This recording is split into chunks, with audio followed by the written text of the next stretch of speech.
ফ্রয়েডের মনঃসমীক্ষণ তত্ত্ব। আজকের এই টপিকটা নিয়ে আলোচনা করব। মানুষের মন প্রচণ্ডভাবে গতিশীল। এই মন নামক মানবিক উপাদানটা সহজাত প্রবৃত্তির তাড়না বিরোধ, অবদমন ইত্যাদির মতো কিছু ইচ্ছামূলক ক্রিয়া দ্বারা নিয়ন্ত্রিত।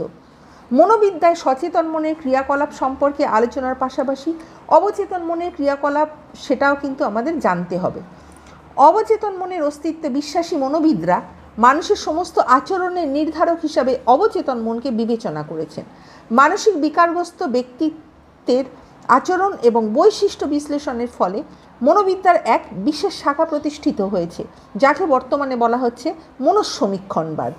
এই মতবাদের প্রতিষ্ঠাতা হিসেবে ফ্রয়েডের নাম বিশেষভাবে উল্লেখযোগ্য।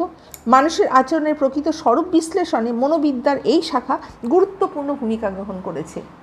ফ্রয়েডের মতে আমাদের মনোজগতে যত ভাব, অনুভূতি, আবেগ ইত্যাদি আছে তার তিনটে শ্রেণীভুক্ত।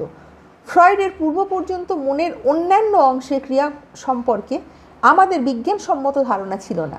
তিনি বলেছেন তিনটি স্তর রয়েছে: ক চেতন, যেটাকে ইংলিশে বলা হচ্ছে কনসাস; খ অবচেতন, যেটাকে বলা হচ্ছে সাবকনসাস বা প্রাকচেতন প্রিকনসাস; আর গ অচেতন, যেটা হচ্ছে আনকনসাস। প্রথমে আমি বলবো চেতন মন, যেটাকে বলা হচ্ছে কনসাস মাইন্ড। মনের যেই অংশের সঙ্গে বাস্তব জগতের সম্পর্ক বর্তমান বা মনের যে অংশের বিভিন্ন প্রক্রিয়া সম্পর্কে আমরা সচেতন, তাকেই তিনি বলেছেন চেতন মন, যেটাকে বলা হচ্ছে কনসাস মাইন্ড।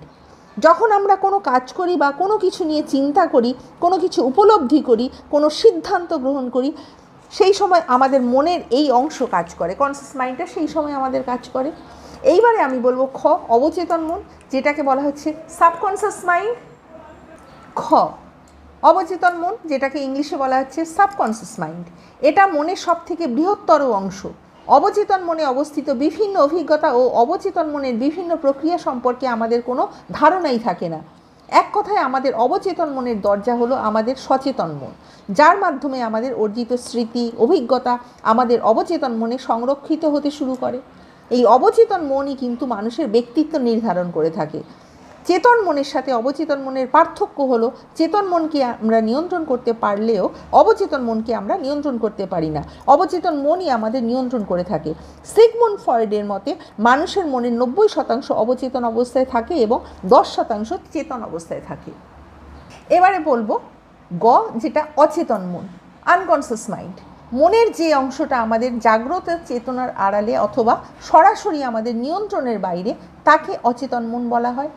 অবচেতন মন আমাদের জৈবিক প্রয়োজনগুলো যেমন ক্ষুধা, পিপাসা, যৌন ইচ্ছা ইত্যাদির বার্তা চেতন মন থেকে সংগ্রহ করে